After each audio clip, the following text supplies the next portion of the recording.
البلوجر ياسمين اللي بتقول على نفسها بتخلي الحجر يلين، واللي تقريبا ماشية الشباب وراها على تيك توك بسبب فيديوهاتها الجريئة وملابسها المثيرة اللي بتتعمد تظهر مفاتنها من خلالها. ياسمين كانت من ضمن قوائم البلوجرز المطلوب ضبطهم بسبب محتواها اللي كله إباحية وألفاظ خادشة للحياء ومنافية للآداب العامة، واللي كانت بتتعمد الإثارة والجرأة لاستقطاب المشاهدين وخاصة الشباب.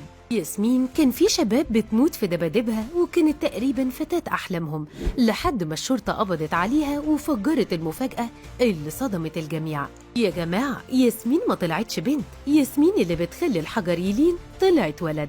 والله زي ما بقول لكم، طلعت ولد واسمه محمود، عنده 18 سنة، من بلبيس محافظة الشرقية، وهو برضه ولد ومش ولد لأنه شبه متحول جنسي.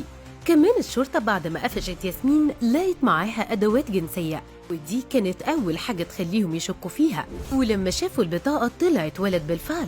اعترف الولد محمود بكل حاجة قدام رجال الشرطة اللي حولوه للنيابة للتحقيق معاه. النيابة العامة وجهت لمحمود أو ياسمين، سميها زي ما تسميها، اتهامات متعددة، منها التحريض على الفسق والفجور ونشر مواد إباحية وإساءة استخدام وسائل التواصل الاجتماعي.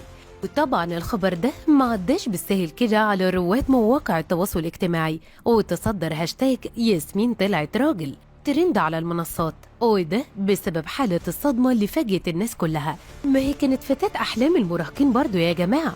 كمان النشطاء على مواقع التواصل الاجتماعي طالبوا رجال الشرطة بمواصلة حملة خليها تنضف لتطهير مواقع التواصل الاجتماعي من الأفعال المسيئة للشعب المصري، واللي هدفها ربح الأموال والثراء السريع والشهرة مقابل تقديم محتوى هابط ما يعبرش أبدا عن الشعب المصري.